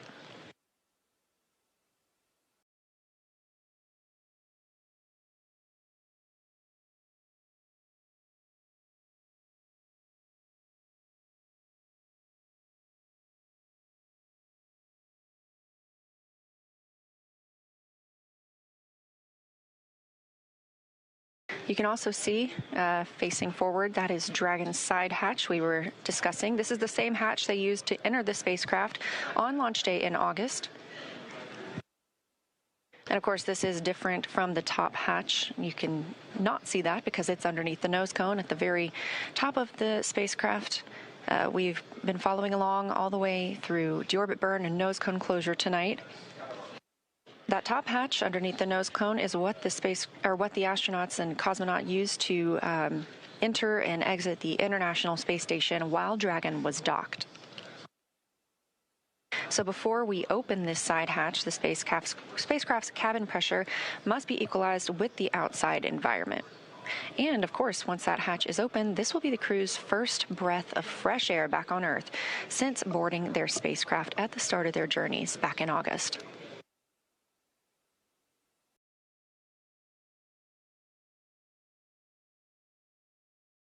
Again, a very by-the-book return for Crew 11 tonight. Everything nominal, as we often use, meaning it's normal and as planned and as expected. Splashdown happening at 2:41 a.m. Central. This swift recovery getting them on the boat. It's now 3:10 a.m. Central. Dragon SpaceX, welcome aboard the recovery vessel. Recovery personnel are completing their final checks and stand by for translation to the egress platform. Dragon copies. Now that voice speaking with the astronauts and cosmonaut on the Dragon spacecraft is still coming from the core in SpaceX Mission Control in Hawthorne, California. These team members are making sure that all thrusters are covered before they begin to maneuver the spacecraft toward that egress platform. We'll be standing by live the entire time.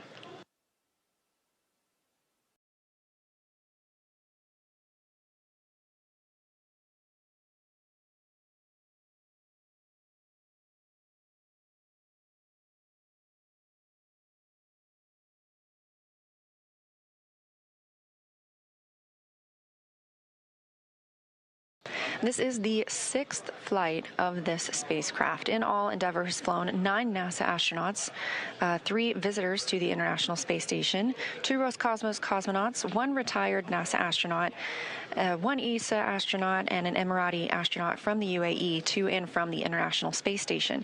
Again, this is the 6th mission for this Dragon spacecraft named Endeavour. First launching on May 30th, 2020 to the International Space Station. And if you remember that date, that was the historic Demo 2 mission for the Commercial Crew program, carrying NASA astronauts Bob Behnken and Doug Hurley.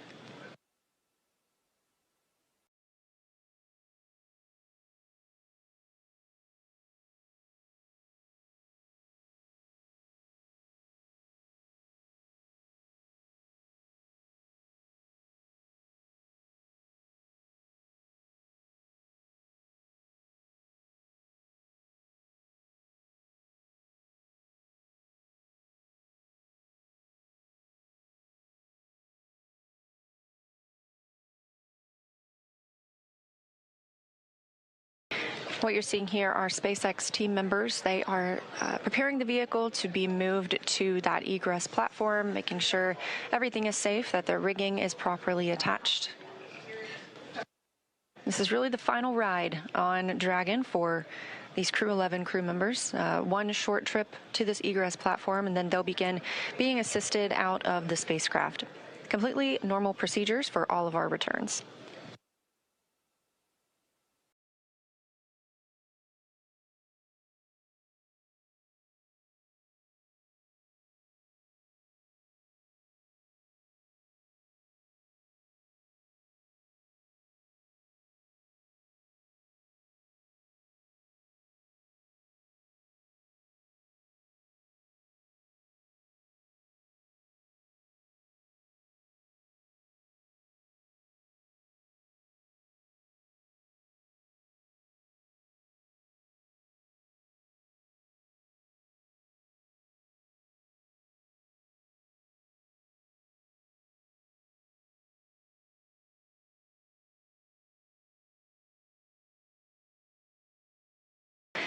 And this is a live view from Mission Control in Houston, Texas, the International Space Station Flight Control Room. We have some additional visitors beyond the usual flight controllers and flight directors that staff this room 24/7. In the center of your screen, you'll see NASA Administrator Jared Isaacman speaking with team members, specifically right now the Spartan flight controller. Isaacman is, of course, an accomplished astronaut himself, having flown on 2 missions aboard Dragon, so he is familiar with these procedures and what the crew might be experiencing right now.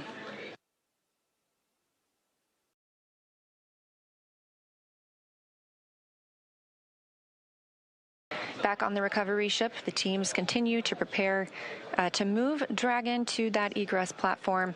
We'll get ready to officially welcome home the Crew 11 astronauts and cosmonaut.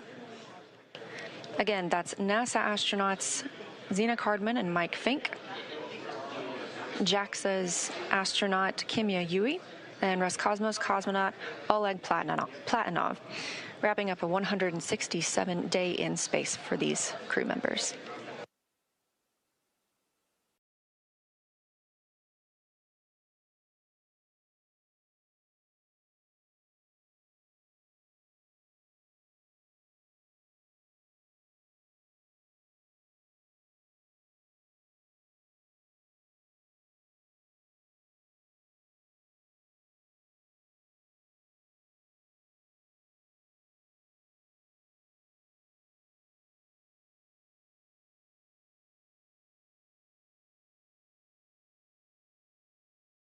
Again, if you're just joining us, thanks for tuning in. This is the live mission coverage of NASA's SpaceX Crew 11 mission returning from the International Space Station back to Earth. As you can see, this is the Dragon spacecraft, and splashdown occurred at 2:41 a.m. Central Time, right on time.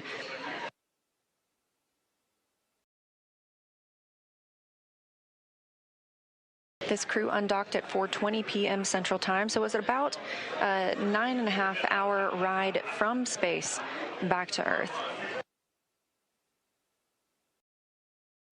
They wrapped up 165 days aboard the International Space Station, 167 days in total for this mission. And we are seeing motion for Dragon. They are pulling it to the egress platform. It's a short distance, and this view coming from that platform itself. This will align it properly with the side hatch, where we will see the astronauts egress or exit the capsule. They will be assisted after being checked on by a medical doctor, and this is standard procedure for all of our returning crews.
We are getting confirmation that the spacecraft hatch is ready to be opened. Again, this will be the first time. Stand by for side hatch opening and egress.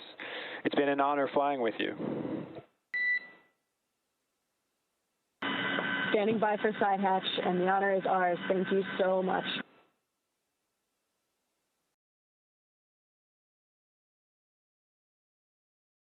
Good words from the Corps in SpaceX Mission Control to the crew. Again, with this side hatch open, this is the first breath of fresh air that this crew has gotten in 167 days since their launch back in August.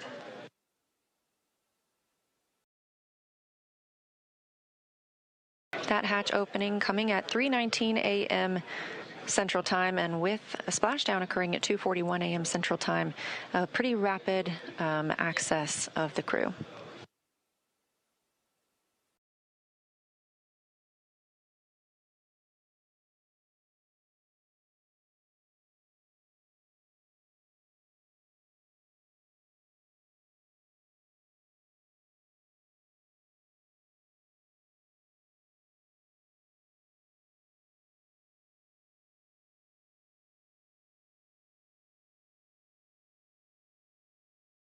As previously discussed, the first team member to check on the crew is a SpaceX medical doctor, just giving them a once-over, making sure everyone's feeling all right and ready to exit the spacecraft.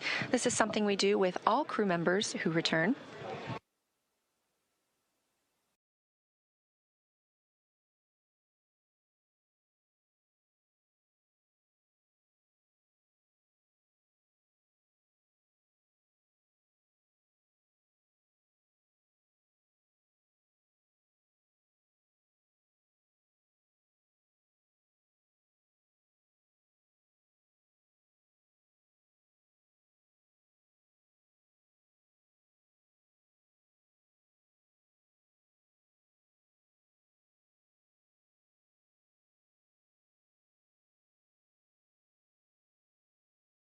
And getting a quick picture inside the capsule is NASA photographer Bill Ingalls.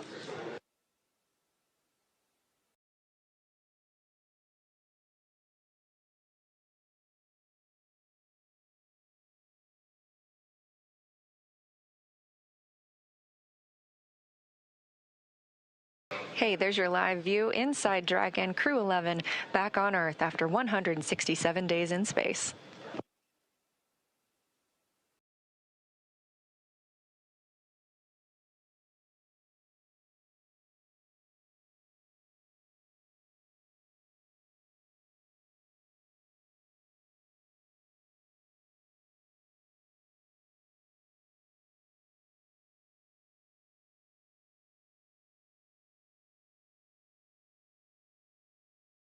Again, next on the checklist for tonight is crew egress or exit. Team members will be assisting them as they are helped out of the spacecraft.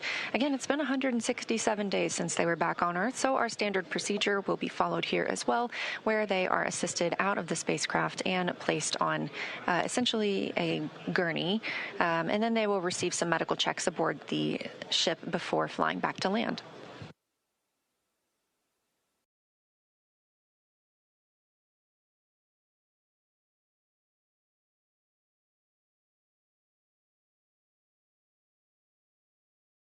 Team members inside the spacecraft from SpaceX's recovery team are helping remove some of those extra items that are in the spacecraft. You just saw the footrests being handed off. This will just make it easier for us to bring the crew out of the spacecraft.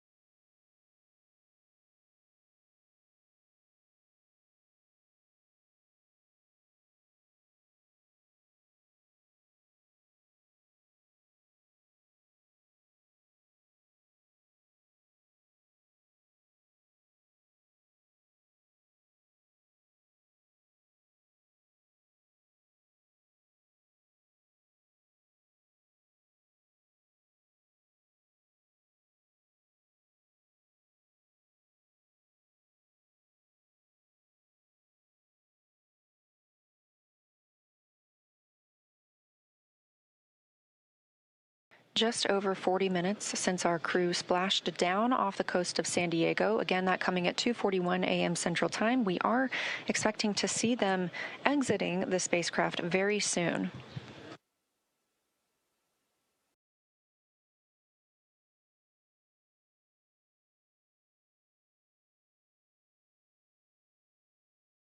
That's the chair the crew members will be helped into and moved back for their initial medical checks. Again, standard procedure for any returns on Dragon, as well as any of our crew members returning. If you've ever watched a crew return on a Soyuz spacecraft, we have a similar process where astronauts are carried from the capsule to waiting chairs and then carried again to a nearby medical tent.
Again, you're watching live coverage of Crew 11's mission and return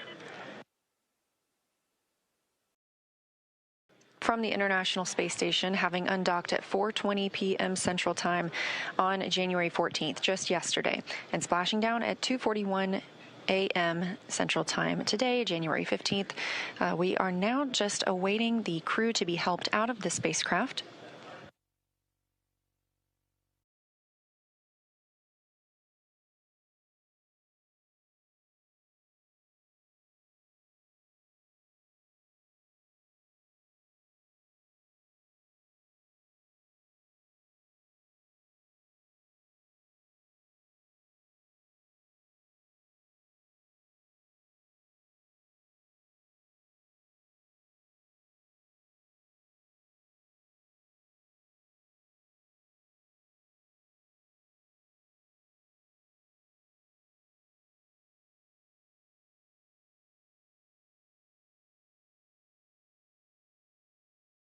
And it looks like our first crew member out of the spacecraft is NASA astronaut Mike Fink.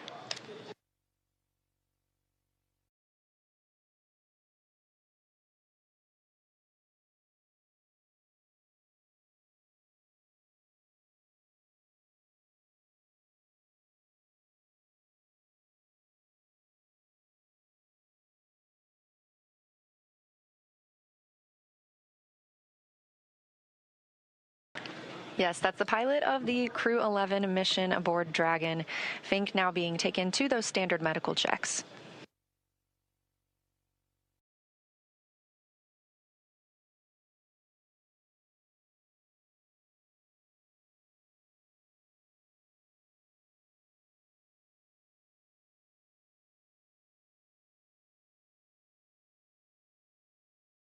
And since we just saw Mike Fink, it's worth noting he now has 549 total days in space. That's the fourth all-time most days for NASA astronauts.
Standing by for our next crew member to exit the spacecraft.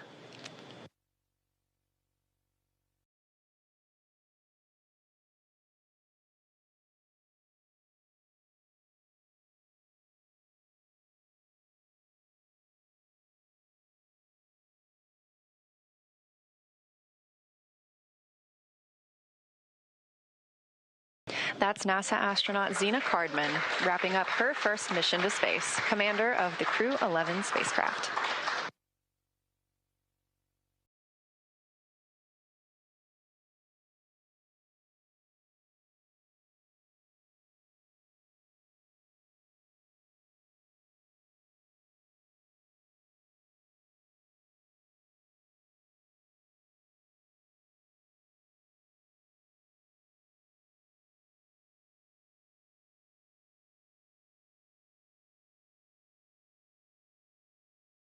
That's another footrest being handed out of the capsule, and we'll be standing by to see who is next to be brought out of the spacecraft. Again, you see them being helped onto these stretchers.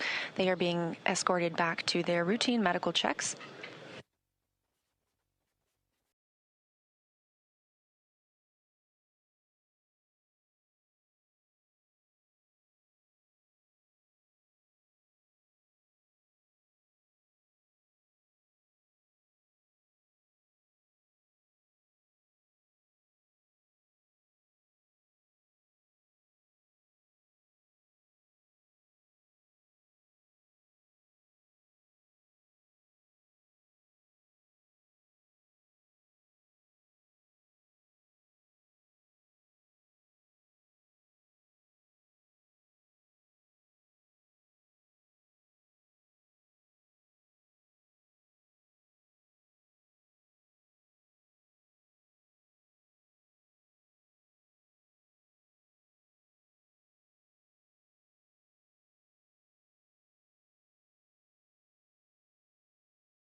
Our next crew member to exit the spacecraft is JAXA's astronaut Kimya Yui.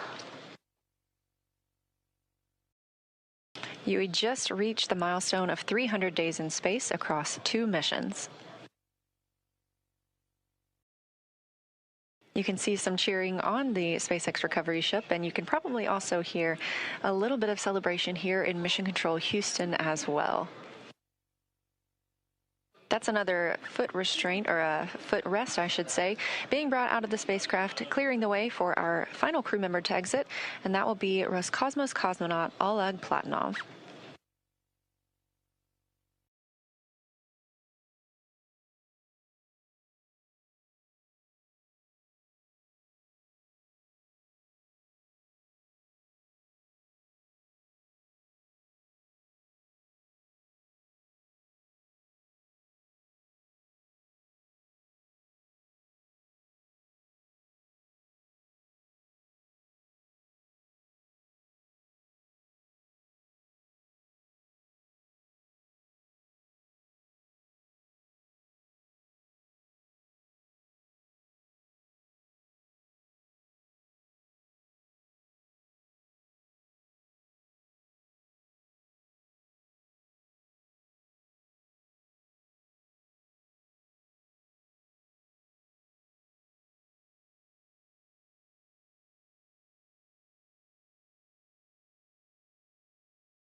And we see the 4th crew member of Crew 11 being helped from the vehicle now.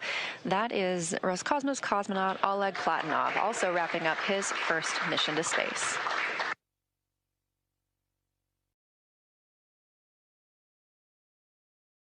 Now that NASA astronauts Zena Cardman and Mike Fink, Kimya Yui of JAXA, and Roscosmos cosmonaut Oleg Platonov are safely back home on Earth and getting checked out by the medical teams, we're going to wrap up our live coverage of their return. This crew's journey concludes following a launch on August 1st, 2025, aboard a Falcon 9 rocket to the International Space Station.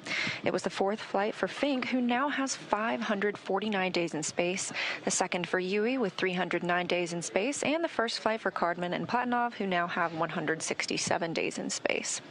With their mission coming to an end, the crew have began packing up their research and personal items for the return to Earth last week. The Soyuz MS-28 crew, including NASA astronaut Chris Williams and Roscosmos cosmonauts Sergei Kutsverchkov and Sergei Mikheyev, remain aboard the space station and will continue their mission through this summer. Crew 12 is currently scheduled to launch as soon as mid-February and will provide more information once that is available.